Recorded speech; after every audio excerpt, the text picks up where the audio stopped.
Siyabingelela abazalwane kakhulu ekuseni ngegama lenkosi yethu uJesu Kristu. Amen. Nibukeka nibahle bazalwane. Nibukeka ni-revived. I don't know what happened. I was so excited nje ngibona masingena laphana. The whole congregation was worshiping the Lord, standing up with their feet. So kumina lokho kune-symbol ukuthi nje kune-meaning kumina ukuthi we are so revived. Amen. In fact, kusho ukuthi sifike lapho manje we fully understand the worship ukuthi the entire church fanele idumise. These are just worship leaders, but ukuworshipa okwebandla lonke. So lokho nikwenza futhi ke kube ngconywana, bese kube lula, kube ngconywana ukushumayela because all of us can see uba we are in one mind. Amen. Ngiyathemba ke ukuthi obefunda namhlanje sithanda ubingelela kakhulu kwabaqala ukuba nathi. Siyanibingelela kakhulu.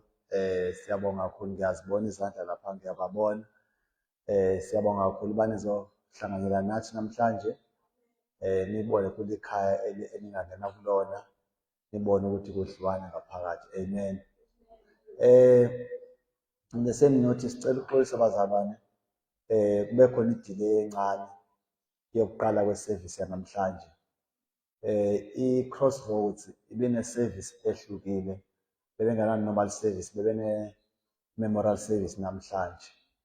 So ke niyazi ukuthi sometimes izinto azihambi ngokwalendlela yokuqala ngayo, so sagcina ke siphazamiseka kancane ngesikhathi esijwayele ukuqala ngaso. So sicela ukuxolisa lapho, nokuba futhi ke ingakhange si-communicate nani, siyayixolisela kakhulu leyo nto.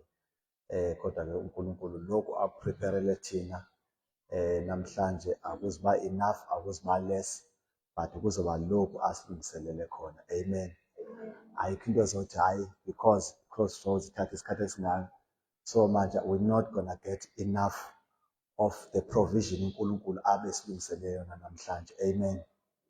Ngiyacela ke ubaba Mabhida aphinde angifundele le passage besiyifunda namhlanje, bese ngiyakhuleka, bese siya incwadi kaNehemiya. Baba Mabhida, incwadi kaNehemiya chapter 4, sizofunda amavesi nje awu-6 kuphela from verse 1 to verse 6. Amen. Chapter 4, verse 1. Kepha kwathi lapho sesibhalazi sesizwile ukuthi sabe simvusa uKhage, wathukuthela wavusulaza, waholondela abaJuda. Wakhuluma ngomfowabo nempi yaseSamariya wathi, benzani abaJuda abangabahlali? Bayengomngane babo, bahlala yini?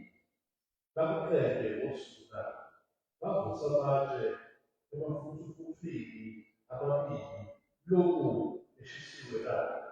uTobiya wama-Amoni wayengakuye wathi, yebo, nalokho abakuqale uma ukuphuma ukuthola impungushe kuyabhidliza uhambe namatshe abo. Ngase ngikhuleka ngathi, ngizwa uNkulunkulu wethu ukuba sidelelekile, uyisele ikhaya yabo ezomakhaya abo, banikele ukuba baphagwe ezweni lokuthunjwa. Ungasibekeli icala labo, basingesulwa isono sabo ngaphambi kwakho, ngokuba bakuthulile ngaphambi kwabakithi. Verse 6. Saseza usake igama lonke, uGage lwashadiswa kwaze kwagqamana ukuba abantu abenhliziyo yokusebenza. Baba wethu oyingcwele, uNkulunkulu onamandla onke, ethembekile Nkosi, nalapha ekuseni usathembekile, awuguquki. uNkulunkulu omuhle, siyabonga mzali namhlanje usibizele Nkosi endaweni yakho. uNkulunkulu amandla wonke, uzosivuselele. You came to rebuild us, to rebuild the church. Change our story, oh God. Restore us, oh God. Ngegama likaJesu siyakhuleka ke mzali ukuthi Nkosi ukhulume Nkosi inhliziyo yakho, ungakhulumi Nkosi ukuqonda kwami, kodwa Nkosi ukhulume Nkosi ukuthanda kwakho. Sikhulekela Nkosi inhliziyo zethu. uNkulunkulu amandla wonke, Baba wethu amandla, musiphume Nkosi kule ndawo revived. uNkulunkulu our minds renewed. Ngoba Nkosi nge-understanding ukuthi Nkosi we have been rebuilt, oh God. Ngegama likaJesu we have been revived, oh Father. Ngegama likaJesu, Father, we thank you, Lord. In Jesus' name we have prayed. Amen. Bazalwane, la ubaba umfundisi uMabhida asifundela khona, usifundela kwincwadi kaNehemiya. Incwadi kaNehemiya isibhalela kakhulu ngehistory noma ngestory sabantwana bakwa-Israyeli.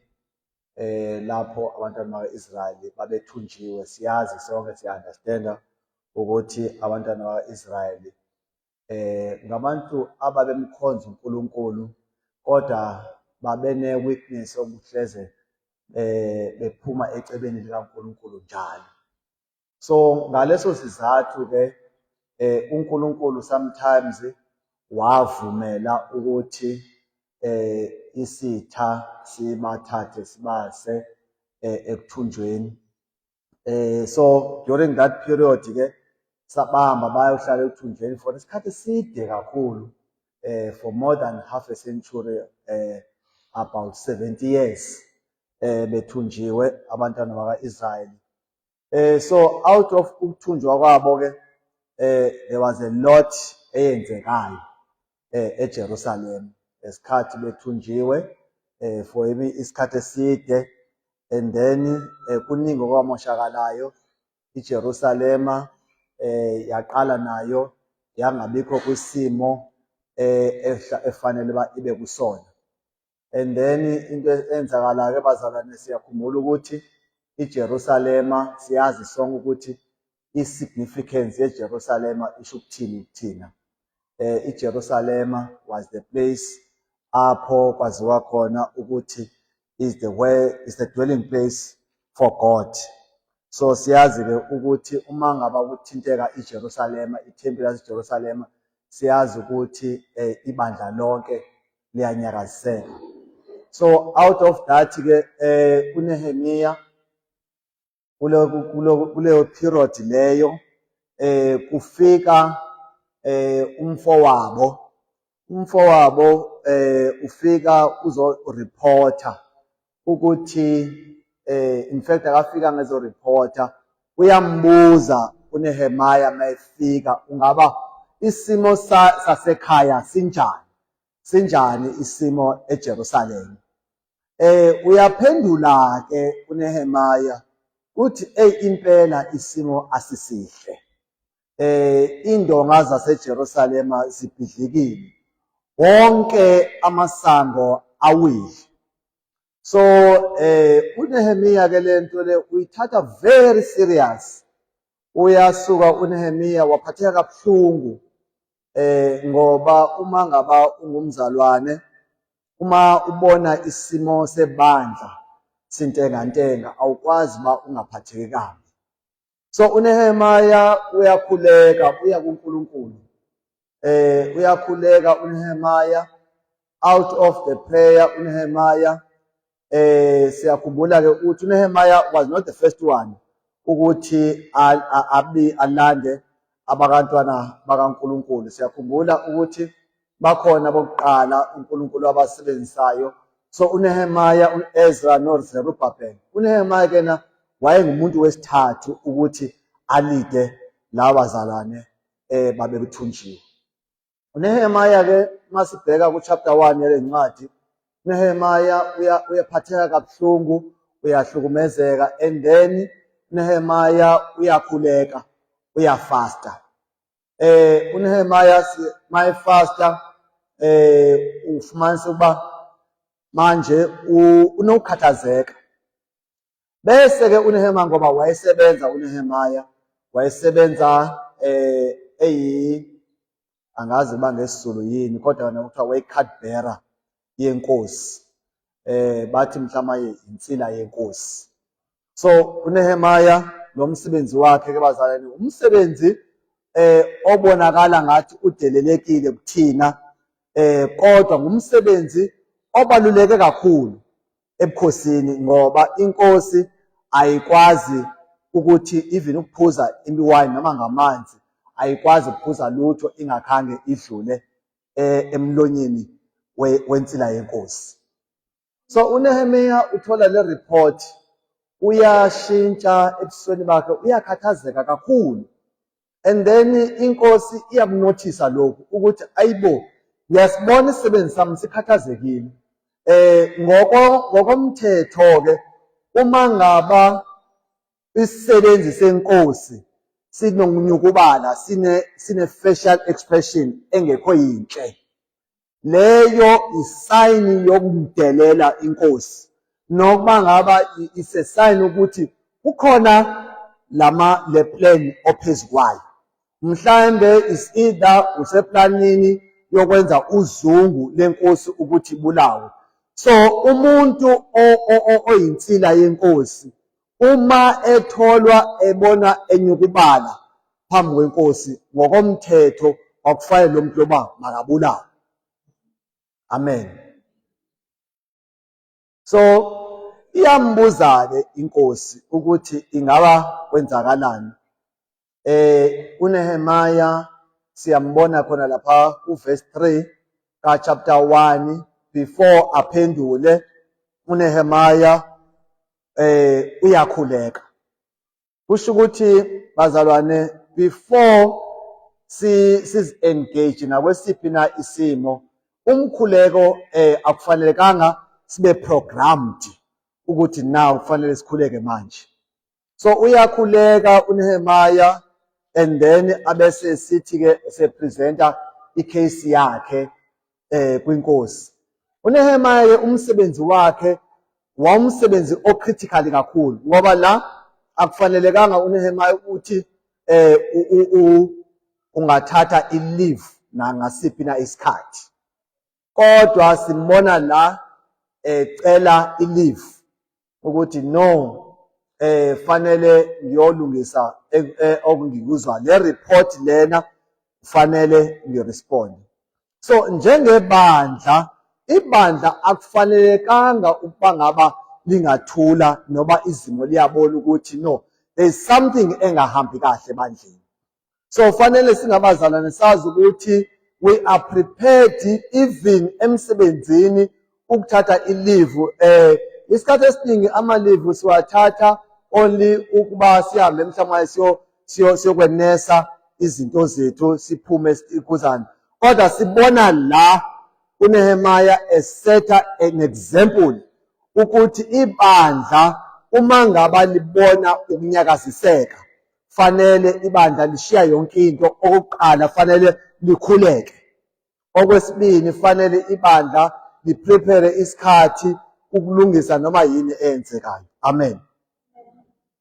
So uNehemiya ufaka incwadi enkosini, uyacela, and then inkosi iyamvumela ukuthi angayithatha i-leave.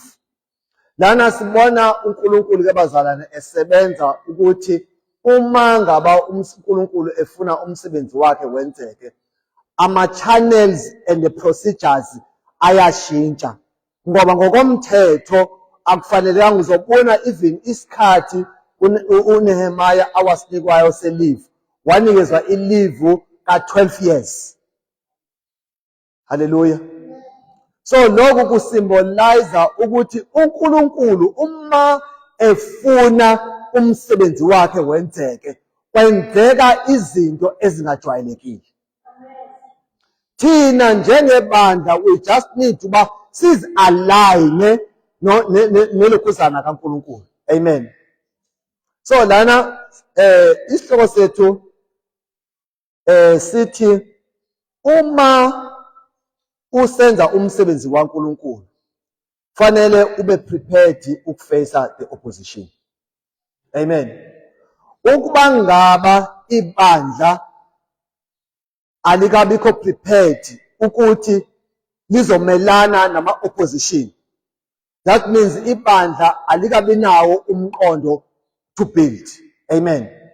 Sizobona la ama-characters amathathu. Mhlawumbe kanye sobona uNehemiah, bese sibona ukuthi uNehemiah yipi i-role ayenzileyo. Bese sibona i-opposition ukuthi uma sekufanele kwakhiwe ubandla likaNkulunkulu, i-opposition i-reacta kanjani. Amen. And then bese sibona ke manje ukuthi uma i-opposition isi-reactile, thina njengebandla si-reacta kanjani to i-action ye-opposition. Ngiyangizwa bazalwane? La ibandla, when ibandla liqala to rebuild the church, i-reaction ye-opposition ithini? I-opposition yipi into eyenzayo uma ngaba ibandla lisukuma livusa indonga. And then bese sibona futhi ukuthi thina ke yipi indlela ke manje efanele si-react ngayo again to i-action eyenziwa yi-opposition. Ngiyangizwa bazalwane? These scenarios, ibandla, uNkulunkulu uvusa ibandla. Then njengoba out of ukuvusa kwebandla, ithini i-reaction ye-opposition? Ngiyangizwa ngithini? Then uma ke manje seyi-reactile i-opposition, thina ke manje njengebandla, thina ibandla fanele li-reacte kanjani kwi-opposition? Sizokubona lokho. Amen. Mhlawumbe kufanele sibheke kuqala ukuthi njengoba kusithiwa uNehemiah wayevusa indonga, ukuthi mhlawumbe okanye kwayindonga lezi zisukuthini. Kubalulekile ukuthi sizazi indonga ukuthi zithini. Uyabona, siyakhumbula ngesikhathi se-looting ukuthi indonga, wonke ama-companies a-experience i-looting ahamba aya kwi-drawing board, a-revive, ashintsha uhlobo lwendonga. Ngiyangizwa ngithini? Ngoba ebonile ukuthi kube lula kanjani for opposition to access ngaphakathi to the property. So indonga, ukubona kwakho ukubaluleka kwalento engaphakathi, ubona kwangohlobo lodonga olusetshenziswayo. In fact, ukubonakala ivalue yalento engaphakathi, ubona ngokuthi udonga loluna fanele uma luwile futhi luphinde lu-revive. Kusho ukuthi udonga lolu bazalwane ngalesikhathi leyo kwalu-protecta the city. Uma ngaba i-city ingenazo indonga, leyo city leyo was exposed, same like ikhaya lami nawe. Uyazi ukuthi uma ngaba udonga okanye ifence iwile, uyazi ukuthi kulula ukuvele ubone nje umuntu ezihambela nje egcekeni. So even ngeso sikhathi ke udonga lona lusignifya ukuthi it's a seal. Udonga, it's a Holy Spirit. Udonga uzobona lapha, zokuvezela lapha ku Ephesians chapter 1 verse 3, ungivulela sikwazi. So udonga loluna awukwazi ukusebenzisa noma yini. Ngiyangizwa bazalwane? Kusho ukuthi bazalwane, ukubaluleka kwebandla, ukubaluleka kwami nawe, uNkulunkulu indlela azivelisha ngayo, he cannot use any type of material to protect us, to seal us. Ingakho uEphesians kwayena esithi singamdabukisi umoya ingcwele, ngoba kuyazi ukuthi once udabukisa umoya ingcwele, kusho ukuthi the church is exposed to the danger. Ngiyezwa bazalwane, thina ukuthi i-access yesitha, isitha singangena noma yinini.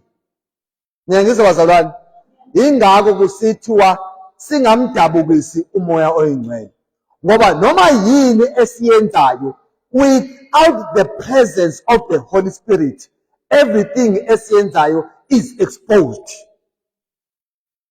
Amen. Kangangokuba kwa iBhayibheli lithi kuzo zonke izono esizenzayo asikho isono esingeke sixolelwe iswebhayi udelela umoya oyingcwele, ngoba uyaziwa umoya oyingcwele ukuba is a sin. Cela ungifundele sigwaza ulokhuzana u-Ephesians chapter 1 verse 13.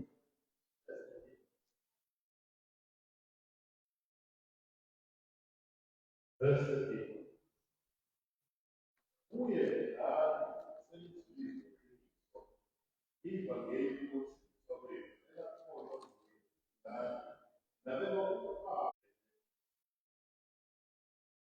Yabona-ke umoya oyingcwele bazalwane uyena esishiywe naye to seal the church. So kubalulekile bazalwane ukuthi si-understand. Sisibonile-ke bazalwane ukuthi uchapter 1 uyasivezela ukuthi uNehemiya uthola le report.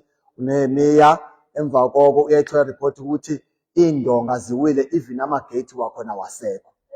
And then siyambona-ke ulokhuzana uchapter 2 uNehemiya uthola ipermission, unikezwa incwadi uNehemiya bazalwane yokuba ngaba lihambe ayovusa indonga. Ibandla bazalwane linikezwe i-authority bazalwane, uyinikezwe le authority to rebuild the church. Amen. Uma ngaba ehamba inkosi bazalwane imnikeza i-access, ithi apho ufika khona nayi incwadi une-access wena ukuthatha noma yiluphi uhlobo lematerial odingayo. That's how much ibandla ngamandla abantu, indlela ibandla elinamandla ngayo. Thina bazalwane sine-authority to access noma yini lesiyifunayo ibandla bazalwane. Amen. So uma sifunda ke bazalwane uchapter 4 from verse 1 to verse 3 uyasivezela ukuthi we are all called to build the church. Sonke bazalwane sibiziwe ukwakha ibandla. Mkhaya ubiziwe nawe ukuzokwakha ibandla.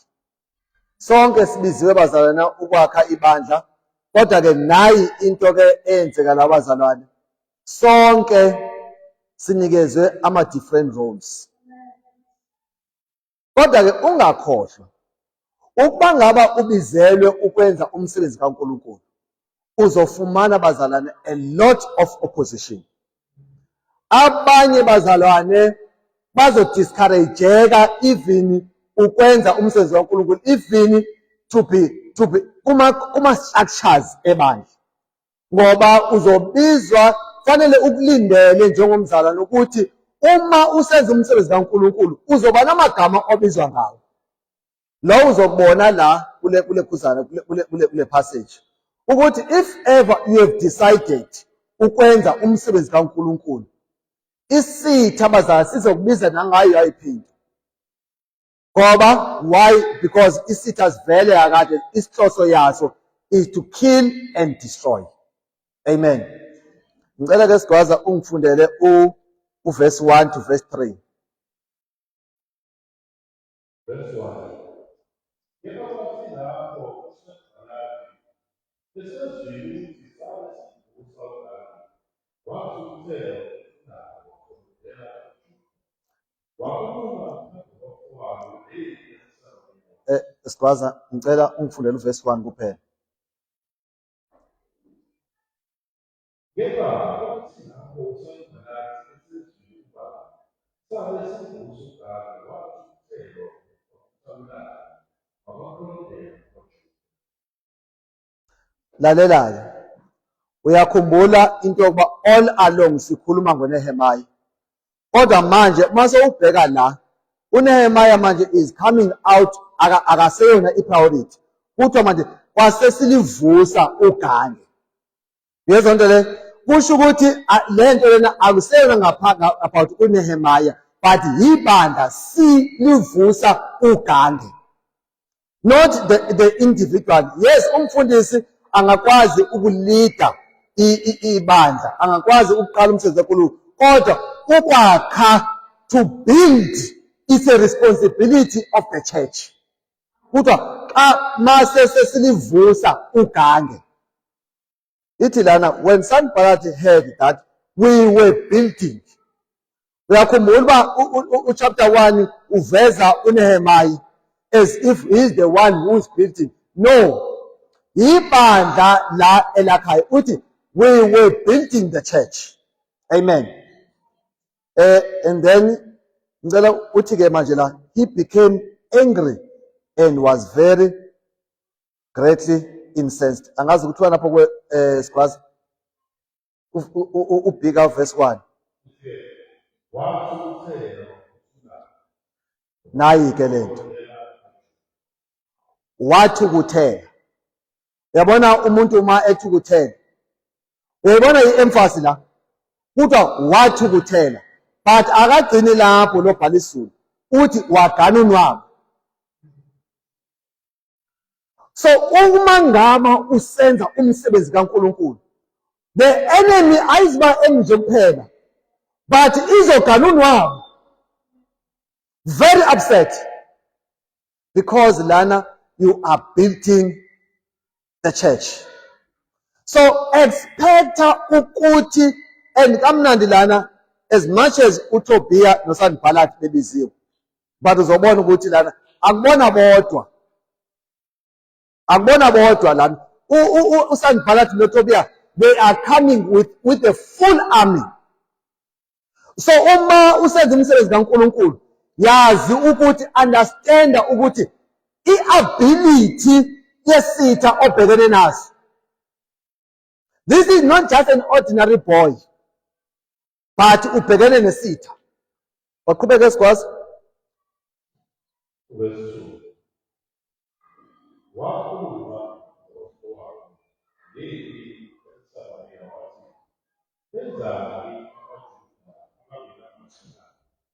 Lalelani, kulungile sikwazi. Kuthiwa wakhuluma nabafowabo and the army of Samaria. Here is the thing abazalwane. Uvela siveza another enye igama la elibalulekileyo, the army. Impi bazalwane, the opposition ayizi empty handed. Leli gama le army alisetshenziswanga by mistake. The opposition come with full preparation. Ifika i-opposition with full force. Uyazi ke i-army ukuthi uma ukhuluma nge-army uyazi nawe, uma kukhona i-problem endaweni uye kubizwa amaphoyisa, but uma seyifumana uba iya-escalate le army, lempi, the challenge, kubizwa the army. Because manje isikwenye level, ngifuna ukuthi kuwena lo msebenzi owenzayo, the enemy ayiwuthathi kancane. Ukudecide kwakho ukuba ukhona ukusindiswa, ungalinge uyithathe kancane lento.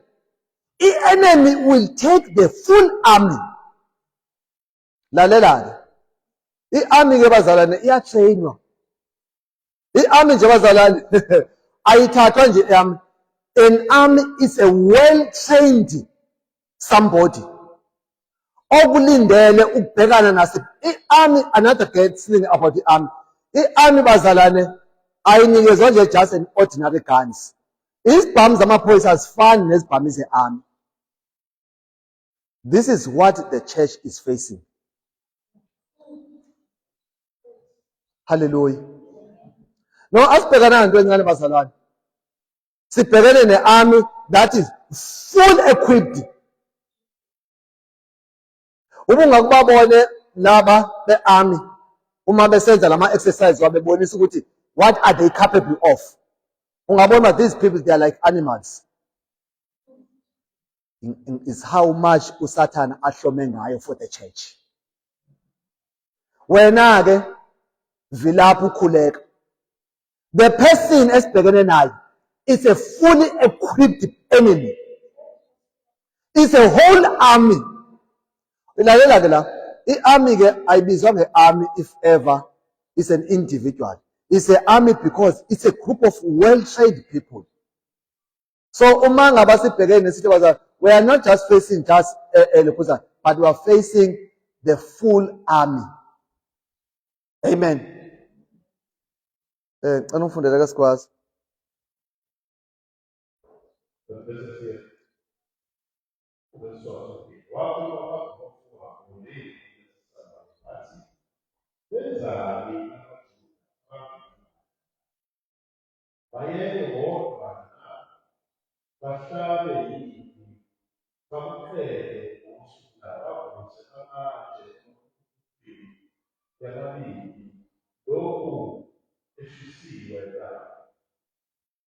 Yes, yabona ke manje la, the enemy wants to get each and every detail.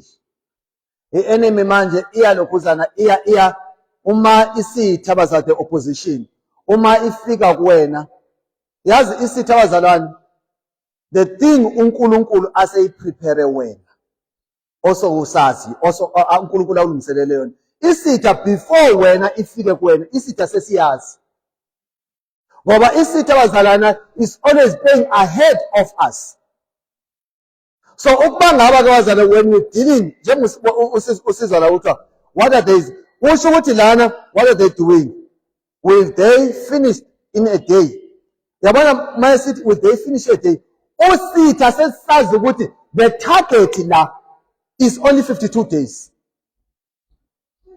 Njengoba sisithi ukuthi will they finish in a day? Sesibonile sayirida ukuthi the church coming with full force and they will finish.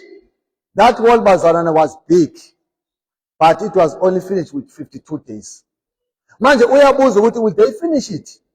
Usitha sesibonile ukuthi the target, the target lana yelibandla bazalwana is very, very high. So umbuzo ukuthi, are we prepared to face the opposition? Because la sesibona ukuthi sibhekene nesitha, not just an ordinary people, uthwa the army and the associates. Amen. The enemy will come fully formed bazalwane. The church can only be built by the people. Ngiyayithanda ke uverse 6 lapha. Uverse 6 sisaye kwena, uverse 6 uthi ibandla bazalwane. The only way we can beat the enemy is to have a mind to work. And uma sikhuluma ngebandla bazalwane, asikhulumi about abantu abashumayelayo. Masikhuluma ngebandla bazalwane, sikhuluma nge-worship team, sikhuluma ngawe. By every individual la is the church. Amen. And ukuma ngaba any one of you akayenzi i-role yakhe, the enemy will attack us kulesa spot. Yes, bazalwane, all of us, we are expected to build. Amen. Even by coming to the church, noma izimo zingavume enyameni, you are building. By the fact bekhona isithi bekumemezelayo endlebeni, for any reason, for any excuse, uhlale ekhaya ungazi esontweni, you must know ukuthi the enemy is using you or is targeting you ukuthi lento ibandla liyakhayo must fail. Amen. So even if kukhona umzalwana ongamboniyo ebandleni, fanele ukhathazeke. And la bazalwane uma ngaba kusithiwa uthi they were building, but akungena uma specific ukuthi what were they doing. Kusho ukuthi la whatever oyenzayo you are building. Amen. Whatever bazalwane, uma ngaba upick up i-call, ufonele wamzalwane ongasamboni esontweni, you are building. Akukho kuhle bazalwane ukujabulela umzalwane noma umbone esontweni kuphela. Because ube ngathi umjabulela kakhulu. Fanele ukhathazeke uma ubona umzalwane othize engekho esontweni. Ukhona umzalwane engambona la esontweni bazalwane or 2 weeks ago. Ngakhathazeka kakhulu ukuthi awu Nkosi yami angimfonelanga lo mzalwane. Yini wena oyenzayo to build? Yini wena oyenzayo to build? Amen. All of us bazalwane, we are called to build. Yamona number 1 verse 1 uthi, when Sanballat heard that we were building the wall. We were building, not certain individuals, not the deacons, not the worship team, not the finance man, not the pastor. We are all called to build. Because uNkulunkulu bazalwane usigifte ngendlela ezahlukahlukeneyo. Amen. Ngicela ngifundele ke sibaza ukuthi what do we do when we face the opposition? Verse 4 to verse 5.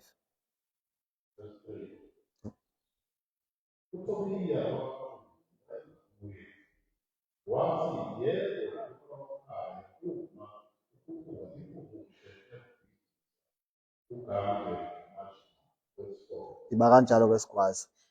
Uma bazalwane the enemy izoqala bazalwane iku-undermine, iku-intimidate. One of the biggest enemy into yenzayo iyaku-intimidator, iyakubhidlila izibona ukuthi you are useless. By the fact bazalwane ebandleni uzibona ukuthi we are nobody. That is the voice of the enemy. Once wena uzibona ukuthi no, bakhona bathile. Ngiyakuza bazalwane, wenza inzebelo phela ngempunguthe. Ngiyazwa nto. So once wena uzibone uyi-peace in the church, that is the voice of the enemy. We are all called to build. We must never feel small. Akufanelekanga bazalwane sizibone ukuthi we are useless just because maybe asiyitholi opportunity to stand in the front. You are not small. There are people labazalwane abasebenza umsebenzi omkhulu kakhulu without standing in the front. But uma i-enemy ifuna uku-attacka, izokhuluma ngevoice ukuthi vele wena laphana you are small. Vele wena laphana you are nothing. Vele wena laphana awushumayeli. Ngiyangizwa bazalwane. Once i-enemy inyenyeze with that voice, you must know ukuthi that is the voice of the enemy.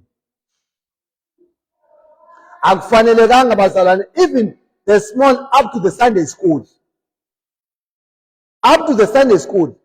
Akufanelekanga uzibone uthi wena you are small in the church. Irrespective of position, whether u leadership, whether u connect with structure, noma ukho ku structure, but you are important. Awuyona impungushe. Hallelujah. When we are building bazalwane, bakhona laba abakhuphula udonga, bakhona abaspecialize ngokufaka i-ceiling board, bakhona abaspecialize la in the process of building. Akekho obaluleke ukudlula omunye. Lo ofaka ama-tiles akabalulekanga ukufaka i-roof. Lo oyi-electrician akabalulekanga ukudlula uplumber. So never feel intimidated ukuthi wena i-enemy izese ikwenze ngento encane ithi uyimpunguthe. Hallelujah. Never feel small. Just because mhlawumbe mina even mhlawumbe I'm still failing even to ukunikela ebandleni. Wena manje uzothi vele kakade laphana kuqhakambisa abantu abanikela. No. You are building in your own space. God gave us the gifts according to our own abilities. Siphiwe bazalwane ngokwama abilities wethu. We must never accept ukuthi sibizwe si-intimidate the enemy ngokuthi we are small. Amen. Ngifuna ukukhuluma ngaloko ukuthi hayi vele mina ngisho ngingekho esontweni akubonakali. Kuyabonakala. And we feel your absence and we feel ukuthi awukho. Uma ungekho baba uJobe, manje kuba nje we feel ukuthi umama uJobe akekho. Because you are so important in building the church. Hallelujah. Then ufundela verse 4 to verse 5 sikwazi. Verse 4. Ngase ngikhuleka ngathi ngizwa umoya wethu ngokuba sililile ulisentaba usele intaba yabo phezu kwamakhathalo ubalulele ukuba ahambe ezweni lokufundwa engalisibekeli icala layo masingasuswa isono sabo phambi kwabo ukuba bathulile ngaphambi kwabanye. Uthi siresponda njani to the enemy. Amen. The first thing bazalwane is to pray. The only language bazalwane uNkulunkulu asinikeze yona is to pray. How we communicate with uNkulunkulu is through prayer. And ke ukukhuleka bazalwane is not even a gift. All of us. Mina I get sometimes disappointed bazalwane whereby la esontweni kuzokhuleka umama ucele nosiphelele kuphela. All of us bazalwane we supposed to pray. Hallelujah. Sonke bazalwane sikunikeziwe amandla okukhuleka. Hallelujah. Umkhuleko bazalwane a sincere prayer, not a prayer of revenge. Uthi laphana masikhuleke. Ukhuluma uNkulunkulu. Kodwa out of ukhuleka bazalwane, a sincere prayer bazalwane ayona prayer le revenge. Uthi no verse 4 sikwazi. Ngase ngikhuleka ngathi ngizwa umoya wethu ngokuba sililile ulisentaba yabo phezu kwamakhathalo ubalulele ukuba ezweni. Lana akukhulekeli bazalwane la ukuthi uNkulunkulu mayenze into embi kulaba bantu. But ukhulekela ukuthi uNkulunkulu abasize. Uthi lana do not cover up their guilty or blot out their sins from your sight, for they have thrown insults in the face of the builders. So uma sikhuleka uma ngabaza senza umsebenzi kaNkulunkulu, uma si face opposition. The opposition ngebazana iza yonke indawo, because the opposition is the army. Sometimes we thole opposition even from our families. Kuthi lokusindiswa kwakho lokho. Sizoyithola opposition everywhere. Once bazalwane ube ngumntwana kaNkulunkulu, uzothola opposition even izinto noma sezenzeka izinto embi kuwena, kuzothi ngalamasiko wakho awashiyayo. Amen. But iBhayibheli lithi we pray. You pray even for them. Amen. Sikhulekela even bona. Hallelujah. Verse 2, verse 4 verse 2 uthi, the king said to me, what do you want? Then I prayed to God of heaven. The first thing bazalwane, when you are being attacked, you are being questioned everywhere kwabakhona ngokukholwa kwakho. The first thing bazalwane is to go to prayer. Yabona inkosi iyambuza ukuthi kwenzakaleni. Kodwa before even, can you imagine that second? Before even he can respond to the king, he prayed. Before even we respond or we react to the opposition bazalwane, we pray. Hallelujah. Number 2, uma sikhuleka bazalwane, when we face opposition, we stay focused. The work of rebuilding bazalwane only progresses if our minds are set to accomplish the work. Fanele bazalwane si focus. Yabona mawufunda uverse 1 uthi udonga lwakhula because they were in one mind. They had a mind to build. Hallelujah. So uma ngaba attack bazalwane, the first attack kakhulu enzeka emntwini is to corrupt the mind. Uma umuntu engenayo mind to work, no muntu cannot be fruitful in the church. Hallelujah. Mind to work ke bazalwane is whereby uma ibandla lisenza noma yini into, be in support of that. Amen. Uma ibandla lisithi lenza lokhu, umuntu onomqondo kwakhe abazalwane akabi nawo ama-negative comments about lento eyenziwayo, akanawo ama-negative about umfundisi wakhe. Uma kukhulunywa, is prepared to defend even the church. Amen. We must continue to build. God's work needs dedication, bazalwane. Uthiwa lawa bantu bazalwane, they were working day and night. Hallelujah.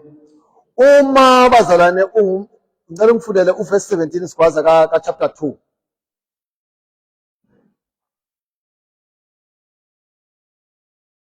Verse 17. Verse 17. Kepha lasengithi ngiyayibona yini isiyona lokhu iJerusalema isikina wasafana isiyoni uzali isikhali ukuba singaresisana. Hallelujah. Umsebenzi kaNkulunkulu bazalwane idinga abantu that are prepared to come. Ithi wozani sivuse ugange singabi ihlazo. Amen. So we must continue bazalwane ukusebenza. Uma sisebenza bazalwane is whereby all the skills. Omunye uphiwe into ethize, omunye uphiwe keyboard, omunye uphiwe into ethize, uphiwe into. This is the body of Christ that needs each and every one of us. Amen. Number 4. When masisakha umsebenzi kaNkulunkulu bazalwane, we stay alert and singethuki with resistance. Funda sikwaza uverse 8 ka chapter 4.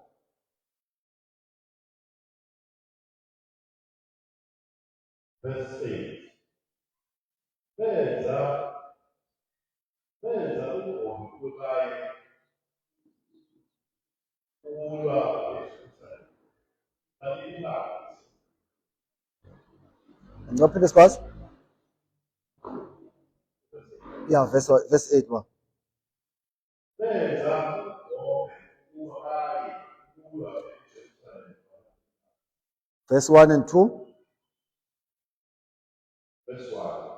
Kepha wathi la ukusenzana ukuba sabe sikuza ngabe wathena ngokusulana komdela wakolodela wathi wakhuluma ngokuhamba sabayeni wathi benzani abajuda bayeke ukuba na bahlale yini baqhubeke ukusuka bavuze amatshe ekuthwini yababili lokhu eshisiwe la. Uma ngabe bazalwane ungumntwana kaNkulunkulu, fanele ube prepared to face resistance even yesitha. Ngoba lesi sitha njengoba sesibiza nje the team is because sifuna ukudiscourage. So fanele sazi ukuthi we are prepared even to face resistance and it's not going to be easy bazalwane. That one nje bazalwane asikwazi ukukhohlisana uma ubhekene nesitha bazalwane. Ingakho iBhayibheli sithi we must pray continuously because we are facing the resistance. Amen. If uyakhumbula lo owengabone eBhayibhelini, when the voices started to silence him, he wakhuphula ivoice yakhe more because the crowd was trying to silence him, but waphesisa wayinyusa more until it got attention kaJesu. Amen. So uma sisakha umsebenzi kaNkulunkulu, we must be prepared to face the resistance. Amen. Ngicela ke umfundele sikwaza uverse 20 ka chapter 2.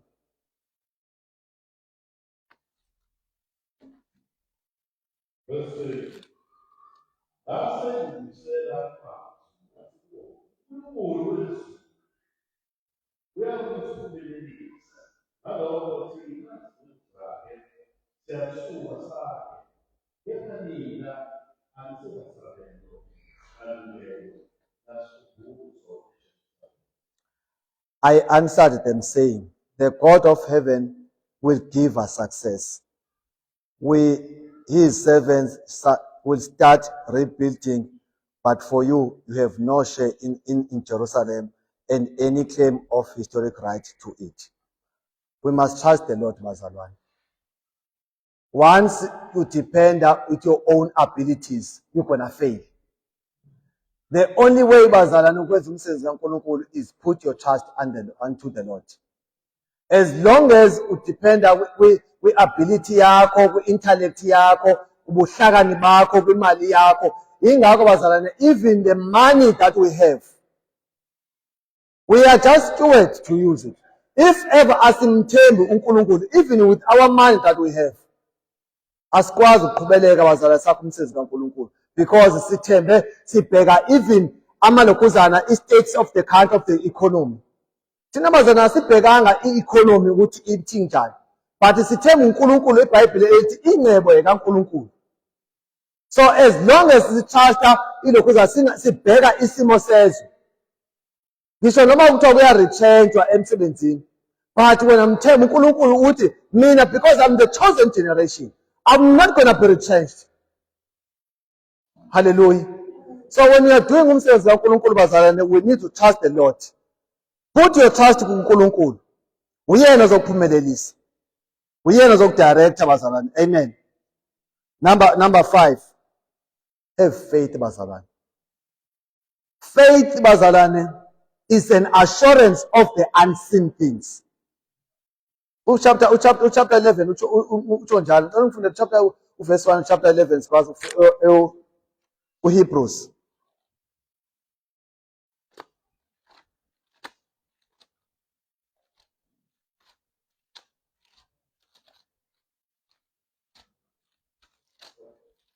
Hebrews chapter 11 sibase.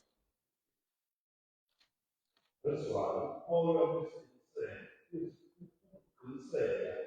izinto ezizwayo, kuyiqiniso ezinto ezingaziwayo.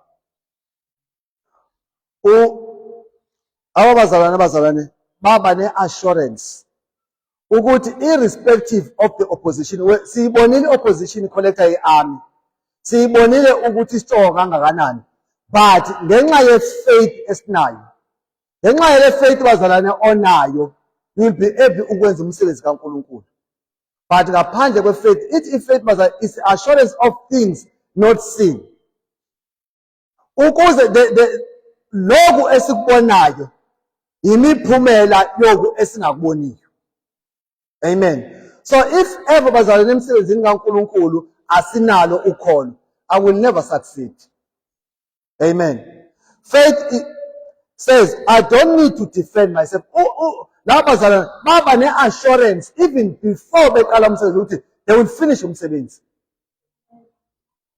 So umsebenzi kaNkulunkulu bazalwane awudependanga ku-ability yethu, kodwa udepende ekholweni.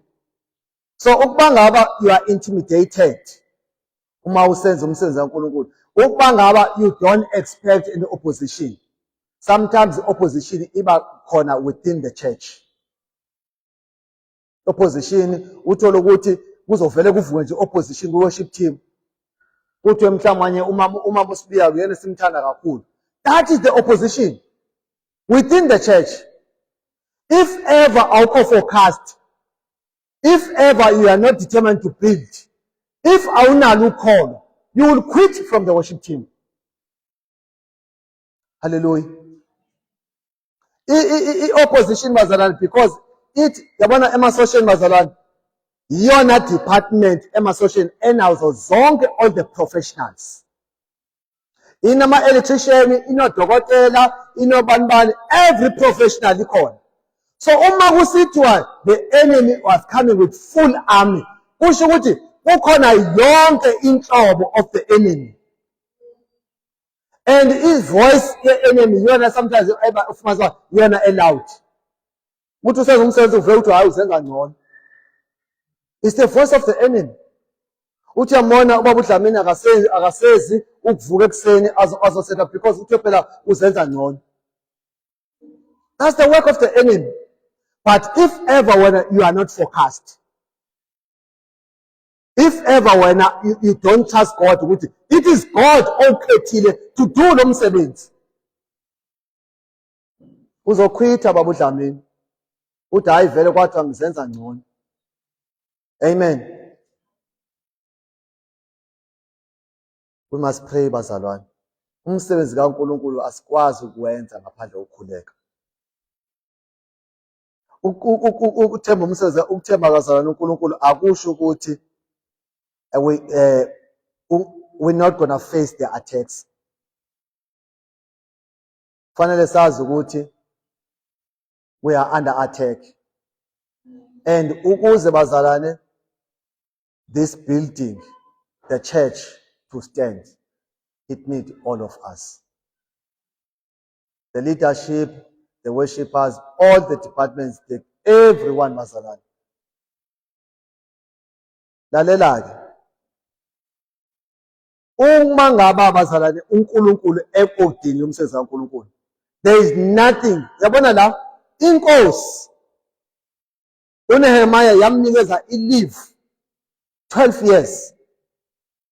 Why kunjalo bazalwane? Because icebo likaNkulunkulu alingevinjwe. Uyabona uma ungafunda ulokuzana ufunda chapter 16 uMatthew bawusikwazi. Chapter 16 verse 18. Matthew 16 verse 18.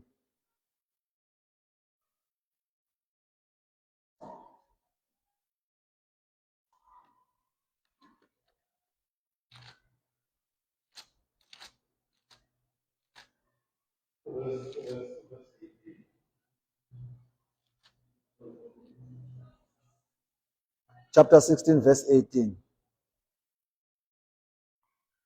Verse 18. That day is where this will be the blood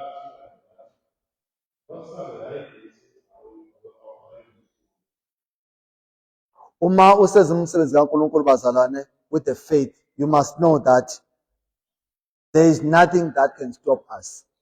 Nothing that can stop us bazalwane. The gates of hell cannot prevail.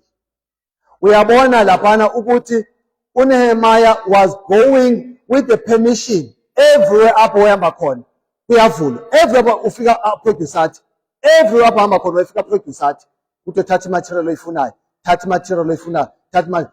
That is the ability of God bazalwane.